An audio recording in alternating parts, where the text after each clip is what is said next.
윤석열 정부는 후보 시절에 대통령이 되면 이병 계급부터 월급을 200만 원 주겠다 이런 약속을 해서 그런데 막상 이제 정권을 인수하자마자 그거 너무 불가능하다 그래가지고 일각에서는 야 공약 파기했다 20대 남성을 배반했다 이런 이제 비난까지 있습니다. 사실 200만 원을 주고 안 주고보다 더 중요한 게 군에 갔다 오는 기간을 낭비라고 생각하지 않고 젊은이들이 군대 갔다 오면 썩는다 그래요. 최근에 그 진명여고가 거기서 위문 편지 쓰는데 조롱 섞인 편지를 써서 사회일각에서 특히 20대 남자들이 많은 그 공분을 일으켰거든요. 그래서 이 단순히 200만 원을 준다 이것보다 더 중요한 게 경제적인 이득뿐만이 아니라 명예적으로 이게 군복무 기간이 단순히 썩는 기간이 아니다. 이런 거를 좀 알려주는 게 중요할 것 같은데 그런 방법이 뭐가 있을까요? 이 군복무를 영어로 하면 밀리터리 서비스지 않습니까? 이제 복무라는 것 자체가 이 국가나 이 사회라는 공동체, 그 공동체가 가장 중요한 안전을 위해서 소위 안보라는 공공재를 제공하는 서비스이기 때문에 그 복무 그 자체가 어떤 봉사이고 어떻게 보면 이제 시민의 한 사람으로서 자랑스러운 책임과 의무를 다하는 거고 특권이라고 할 수가 있는 건데 말씀하셨잖아요. 군복무 자체가 마침 자기 청춘을 다 버리고 끌려가서 억지로 한다라는 이런 인식이 있다는 것 자체가 제가 군인으로서 참 자괴감을 느끼고 너무 안타깝게 생각이 듭니다. 사실 군복무 자체는 굉장히 신성한 거고 소중한 거고 누군가는 해야 되는 것이고 자랑스러운 것이죠. 저는 그런 것들을 다시 회복하고 싶습니다. 그래서 제가 윤석열 정부의 그 공약을 발전시키고 또 제시한 것도 군복무가 단순하게 단절이나 협의의 시간이 아니라 연결과 디딤의 시간이 돼야 된다라는 것을 강조하고 그것들을 충족시킬 수 있는 여러 가지 정책들을 제시했고 그런 것들이 인수위에서 이제 지금 정부의 정책으로 많이 반영되고 있고 또 앞으로 될 걸로 생각이 됩니다. 또 언론에 잠깐 나왔지만은 아파트 이렇게 신청할 때 청약 가점, 청약 가점을 준다든가 또 복무할 때 그 학업에 연장할 수 있도록 그런 것들을 학점으로 인정해 준다든가 학업에 필요한 어떤 그 예산을 요즘에도 이제 많이 이제 지원해 주는데 그것들 대폭적으로 증액해서 웹사이트를 통해서 학점을 듣거나 신청할 수 있도록 해준다든가 또 제가 총장 시절로 역점을 두고 했던 정책들인데 그 취업이나 창업을 군에서 경험하고 프랙티스 할 수 있도록 챌린지를 한다든가 인큐베이팅 시스템을 다른 민간단체나 기업하고 같이 협업해서 지원해 준다 이런 것들을 지금 윤석열 정부에서는 보다 더 깊이 고민하면서 청년들의 눈높이에 맞는 그런 정책들을 개발해 나갈 것입니다. 그러니까 군 복무를 예약해서 내가 신청해서 원하는 시기에 원하는 부대에 갈 수 있도록 한다. 이런 것도 제가 공약으로 제시한 바 있거든요. 왜냐하면 지금 1학년 때 통상 복무를 때우는 식으로 갔다 와가지고 내가 취업이나 학업 준비를 한다 이런 개념인데 그것이 아니고 내가 특정 요건을 갖추게 되면 예컨대 제가 그 사단장 시절에 제 당번병을 보니까 서울대 전자공학을 나오는데 맨날 와서 커피 따르고 이러더라고요. 야, 이거 문제가 있다. 너 같은 경우는 통신사령부에 어떤 소프트웨어를 개발하는 것에 갈 수 있으면 좋겠지 않느냐라는 생각을 했어요. 그래서 제가 이제 그런 용사들에게 다 물어봤죠. 네가 원하는 조건에 원하는 시기에 갈 수 있으면 어떻게 했냐. 이거 아주 굉장히 선호도가 높더라고요. 그래서 그렇다면 꼭 1학년도 올 필요가 없다. 그 부대에서는 전공을 마치거나 또는 석사과정을 마치고 온 인력이라도 체력이나 이런 데 문제가 없더라고요. 오히려 정서적으로 안정되고 체력도 충분히 제공 가능하고. 그러면 몇 살 차이인데. 그러면 이제 군복무 하면서 그 자기가 배운 것들을 복무 현장에서 프랙티스하고 취업에 다음 진출의 발판이 될수록 해줄 수 있는 그런 제도를 지금 정부는 아마 고민할 것입니다. 그게 이스라엘의 탈표 시스템을 한국적으로 약간 적용한 그런 시스템을 할 수 있다. 탈피옷 있지 않습니까? 모르겠습니다. 이스라엘에서 이제 그 인재들을 그 선발해서 이스라엘의 히브리 대학에서 3년 과정으로 교육을 시키고 교육을 마친 후에는 한 8년, 총 8년 과정일 건데 군대 보내가지고 군에서 여러 가지 과학기술과 관련된 정책들을 소요 제기하고 연구 개발하도록 하는 그런 제도. 그런 제도가 있고. 네네. 그 탈피뿐만 아니라 이스라엘 같은 경우는 군대가 하나의 창업의 어떤 모체가 되고 있습니다. 군대 가서 자기의 미래 직업을 준비하는 그런 과정으로서 군대 역할을 하고 있는 그 대표적인 국가 이스라엘 군대거든요. 우리도 그렇게 충분히 할 수 있다. 공동체로 사는 삶을 배우는 거죠. 예, 공동체로 살기 때문에 서로 다양한 배경을 가진 사람들로부터 하나하나가 다 소중하고 그렇죠. 독특한 어떤 역량들과 자질들이 서로 어울리지다 보니까 그걸 통해서 배우는 거 많고요. 또 공동체로 살아가는 삶이 어떤가를 이제 몸에 스스로 이제 체득하게 되는 거죠. 맞습니다. 많은 젊은이들이 부모 밑을 떠나서 공동체를 처음 경험하는 게 군대였고, 특히 이제 그런 얘기를 들었습니다. 한국의 젊은이들이 뭐 울산이다 이런 공업단지에 가서 집을 떠나서 공업단지에 가서 취직할 수 있는 이유가 군대 기간 동안에 자기 부모 밑을 떠나서 전방에 강원도에 전국에 흩어져 가지고 생활해 봤다는 그 경험, 이것 때문에 쉽게 공업단지에 갈 수 있었다 이런 얘기를 하는 것도 봤습니다. 예, 적응력, 그것도 큰 자산이 아니었나 이렇게 생각을 합니다. 말 나온 김에 그 주적 논란에 대해서 좀 얘기하고 싶습니다. 노무현 정부 때 2004년 국방백서에 주적이라는 단어가 삭제되었어요. 그 후로는 공식적으로 사용하지 않았다고 그랬습니다. 그래서 문재인 대통령이 후보 시절에 북한이 우리의 주적이냐 이렇게 이제 질문을 하니까 뭐 그 질문은 대통령으로서 할 말이 아니다 이렇게 답을 해서 그것도 논란이 됐었습니다. 사실 흐릿한 주적 개념을 가지고서 병사들에게 목숨을 바쳐서 전투에 임하라 이런 얘기를 군 최고 통수권자가 할 수 없지 않겠습니까? 그래서 이 윤석열 대통령은 제가 알고 있기에 후보 시절에는 그 주적 개념은 분명하게 얘기했던 것으로 알고 있습니다. 앞으로 이 윤석열 정부가 이 기강이 해이해진 군 장병들한테 어떻게 안보 교육을 확실하게 시켜야 될까요? 거기에 대해서 혹시 보관이 있었습니까?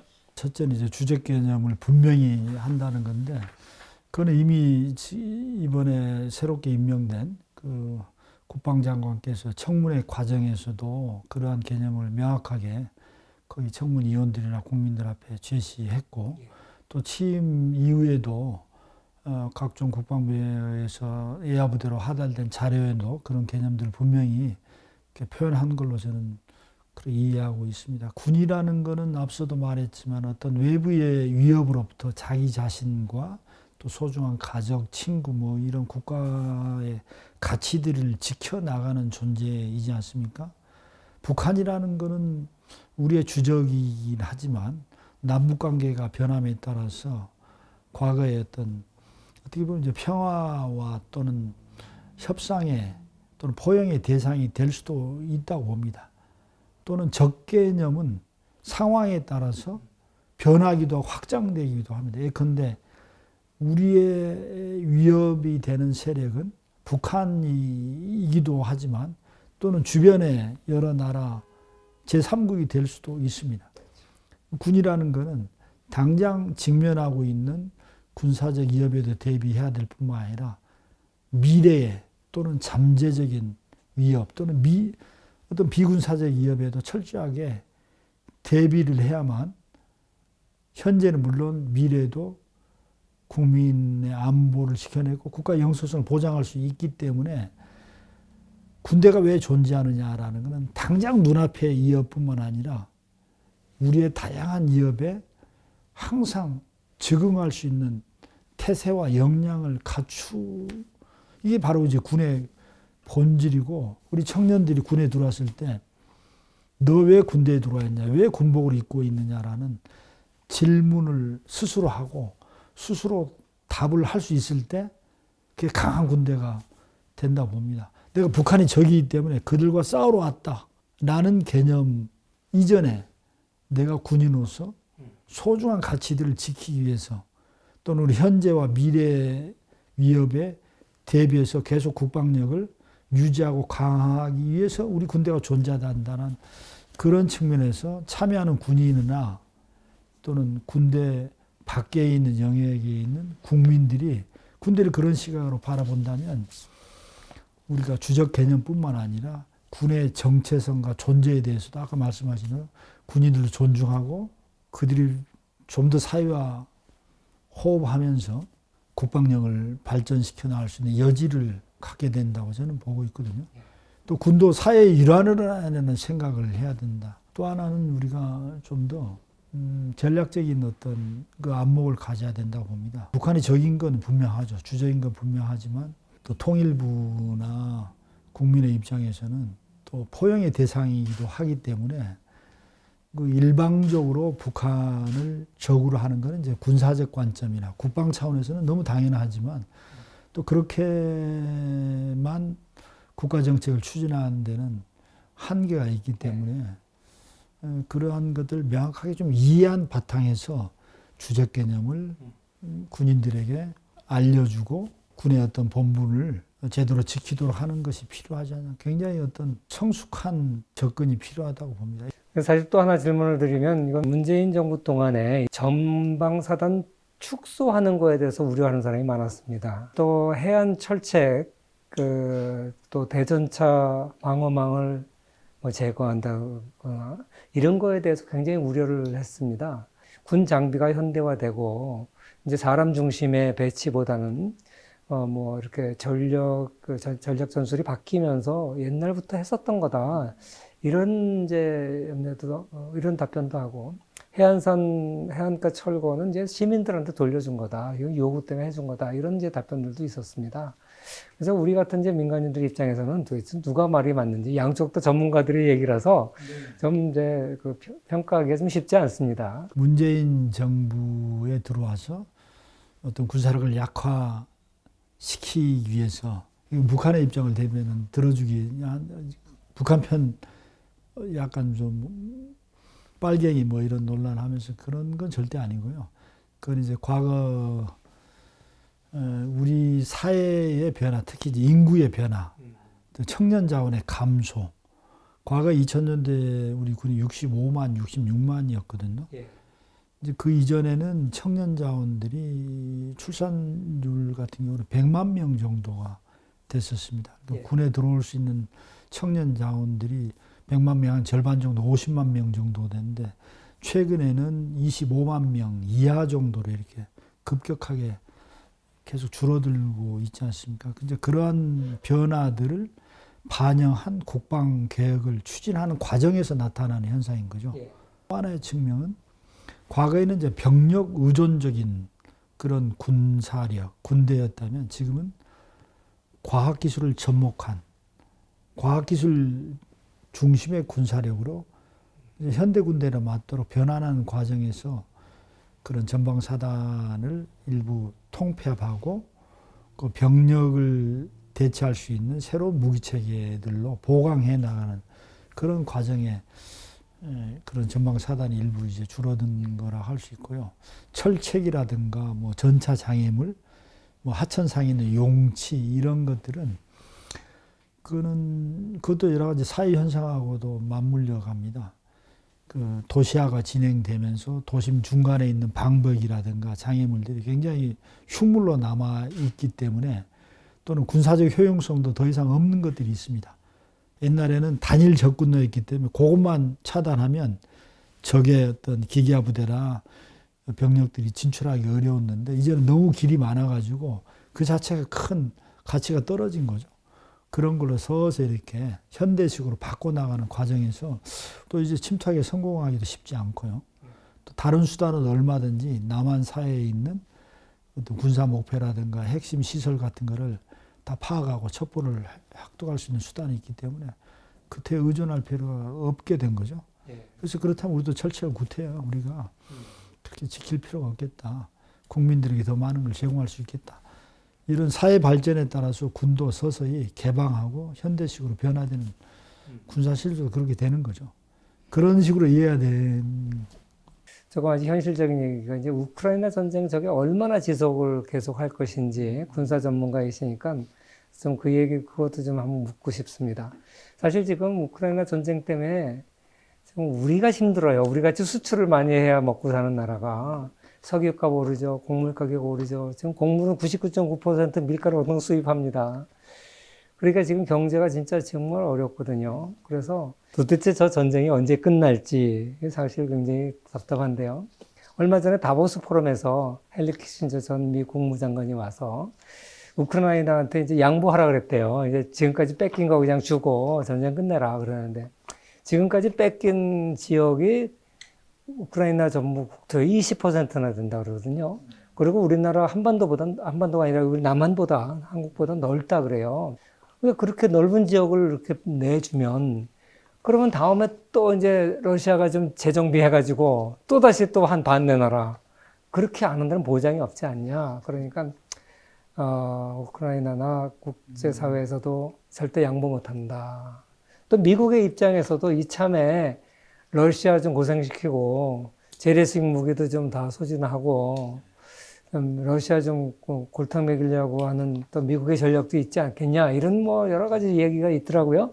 앞으로 어떻게 보십니까? 이 전쟁이 정말 한국 전쟁, 6.25 전쟁 같이 처음에는 이제 6월달 전쟁이 일어난 게 크리스마스 때쯤 끝날 줄 알았는데 3년이나 지속되지 않았습니까?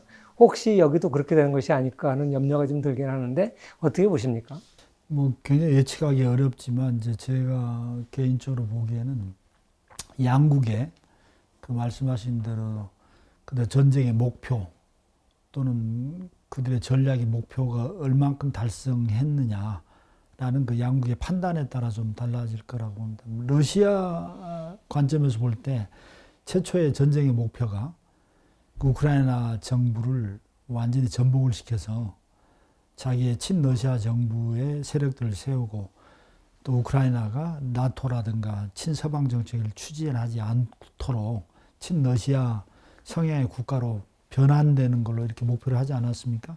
근데 이제 그러한 것들을 달성하기 위해서 전면에 걸친 군사 전략 또 공격을 취했는데 그게 목표에 비해서 과도하다라는 것을 인식한 것 같아요. 그래서 이제 목표를 수정해서 지금 이제 동반부만을 확보하겠다라는 걸로 조정이 됐는데 지금 이렇게 진행 경과를 보면 러시아는 어느 정도 목표를 수정된 목표를 어느 정도 확보하지 않았는가. 크림반도라든가 헤르손 또는 그 루안스크, 도네츠크 정역을, 돈바스 지역을 확보했기 때문에 그런 전쟁의 목표가 어느 정도 달성이 됐다는 측면에서 어느 정도 요것들을 공고히 할 수만 있다면 소위 그 탈출 전략을 출구 전략을 하지 않을까라는 생각도 있습니다. 그러나 거기에 대해서 미국이 동의할까요? 이제 문제는 이제 우크라이나 서방 세계가 그거를 동의할 것이냐. 그리고 우크라이나가 뭐 지역적으로 이제 반격하고 또 그 빼앗긴 그 영토를 탈환하려는 어떤 공격이 어느 정도까지 효과적으로 될 것이냐. 서방 세계가 이것을 지원하는 역량이 어느 정도까지 가능할 것이냐. 또 서방 세계나 우크라이나 이것을 어느 정도까지 버텨낼 수 있을 것이냐. 이런 것들이 하나의 변수가 되지 않을까. 그렇다면 너무 길지도 않고 너무 짧지도 않는 시간 내에 서서히 정리되지 않을까. 저는 뭐 그런 식으로 생각이 되고, 제가 사실 더 말씀드리고 싶은 거는 우크라이나가 지금 굉장히 선전하고 있다고 생각되는데 저는 좀 다른 측면에서 얘기하고 싶은 게 우크라이나는 정말로 피로 지금 희생을 치르고 있다고 봅니다. 왜? 그 정치 지도자들과 국민들이 군과 안보를 버렸기 때문이죠. 냉전 이후에 우크라이나 그때 러시아 소련으로부터 물려받은 군대가 87만이었습니다. 근데 2014년도 크림반도가 그 러시아에서 탈환될 때 동원 가능한 군사력이 6,000명 정도였습니다. 그 과정에 이르기까지 철저하게 정치 리더십들이 군대를 소홀히 했고 버렸고 방치했습니다.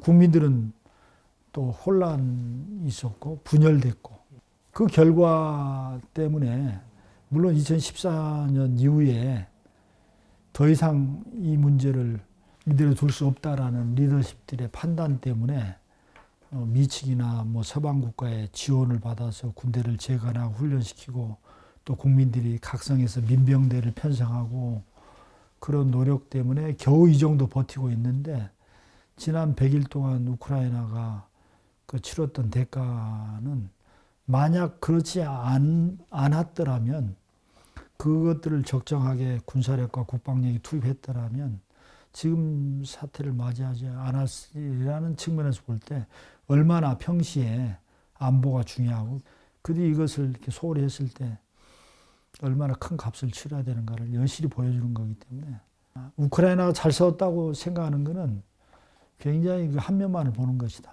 오산이다. 예. 엄청난 대가를 치르고 있는 거다. 그 몇백조가 든다고 하지 않습니까? 복구에? 그렇죠. 몇천조가 들 수도 있는 겁니다. 그 정말 좋은 지적을 하신 것 같습니다. 오늘 이렇게 귀한 시간 내주셔서 정말 감사합니다. 소중한 기회 주셔서 정말로 감사드립니다. 감사합니다. 앞으로도 더 대한민국에서 귀하게 쓰임 받기를 소망하겠습니다. 감사합니다.